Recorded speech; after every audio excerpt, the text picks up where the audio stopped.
रिबड़ में first alphabet क्या है? आर। आर पे से क्या होगा? कोई खर्चा ही होगा। टेल मी, वो खर्चे में तुमको पढ़ाना क्या है?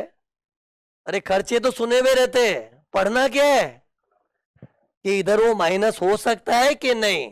अगर माइनस हो सकता है तो उसको बोलते हैं अलाउड, नहीं हो सकता तो क्या बोलते हैं? Not allowed.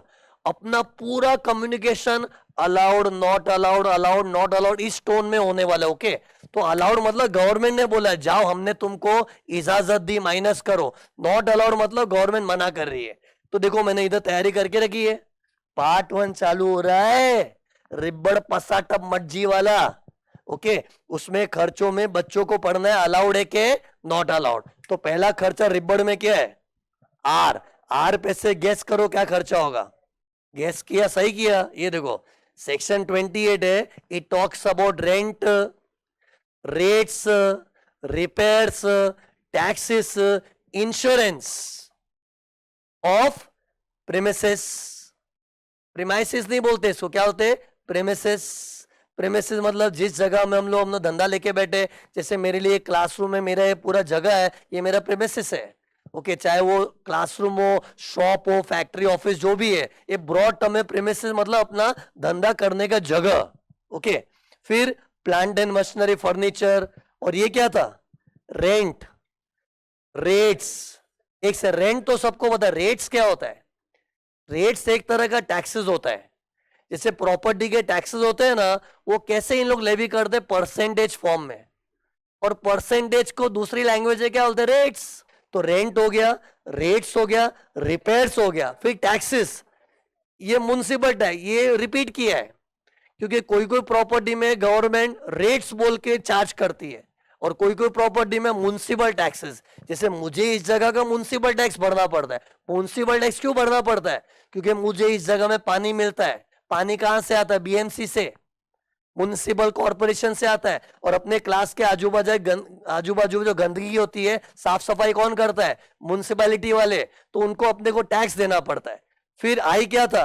इंश्योरेंस। जैसे अपनी कोई फैक्ट्री, अपने को डरे आग वाग लग गई तो फायर इंश्योरेंस निकालते, लेकिन आग तो बाद में लगेगी, पहले प्रीमियम देना पड़ता है, तो अपना खर्चा हो गया है। से हर पॉइंट में फील करो कि मेरा ये खर्चा है, लेकिन खर्चा फील करके काम नहीं खत्म नहीं होता है। नेक्स्ट पढ़ना है कि भाई ये अलाउड है कि नहीं। तो तुम लोग गैस करो। सी, मैं हर खर्चे में पहले तुम लोग से गैस कराऊंगा, क्योंकि पता है अपना मेन कौन सा कैपेबिलिटी एग्जाम में काम आएगा? डिसाइड करना कि अलाउड है कि नॉट अलाउड। इंडिपेंडेंटली डिसाइड करने आना चाहिए। ओके, इससे अभी से तुम लोग प्रैक्टिस करो।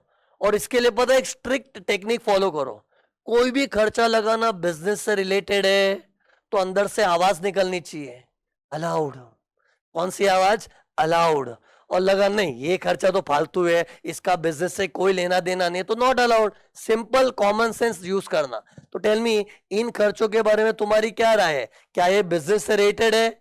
जैसे मैं क्लासरूम रेंट पे लिया हूं तो मुझे रेंट देना पड़ रहा है। देखो R, R R R T I, तो आर था ना रेंट। तो टेल मी, क्या ये मेरे लिए बिजनेस का खर्चा है? Obviously yes. लेकिन प्रोवाइडेड ये जगह में बिजनेस में यूज करूं तो, बाई चांस यहां मैं अपने बीवी बच्चों के साथ रहना चालू कर दिया तो then it is not allowed. यही तो लॉ में लिखा है, पढ़ो। अगर तुम ये चीजें बिजनेस में यूज करते हो तो उसका खर्चा अलाउड है, और अगर बिजनेस में यूज नहीं हो रहा है तो नॉट अलाउड। ओके, फिर जैसे प्लांट एंड मशीनरी के नाम पे इधर मेरे क्लासरूम में एयर कंडीशन है, तो एयर कंडीशन का जो भी खर्चा है मुझे डिडक्शन मिलेगा क्योंकि ये मेरे बिजनेस में यूज हो रहा है। लेकिन यही एसी मेरे क्लासरूम की जगह मेरे बेडरूम में लगा हुआ रहता तो नॉट अलाउड। ओके, और कई बार इधर बच्चों को डाउट आता है, लेकिन सर अगर ऐसा हुआ तो इस जगह में आप रहते भी हो और क्लास भी चलाते हो, मतलब बगल वाले कमरे में मैं रहता हूं और इधर क्लास चला रहा हूं, ऐसा पार्टली पार्टली हुआ तो प्रोपोर्शनेटली अलाउड। वो एरिया के हिसाब से देखना पड़ता है कि अगर 1000 स्क्वायर फीट का एरिया मेरे पास है, उसमें मैं 400 स्क्वायर फीट क्लासेस के लिए यूज करता हूं, तो उतना 400 अपॉन 1000 40% डिडक्शन मिलेगा। और वो क्वेश्चन है प्रपोर्शन देंगे, तो ऐसा भी कई बार होता है ना। छोटे मोटे बिजनेसमैन तो ऐसे ही करते हैं, मीन्स जो ही अपना घर है वही अपना ऑफिस भी बन जाता है, तो प्रपोर्शनेटली अलाउड होता है। तो बस सेक्शन 28 खत्म।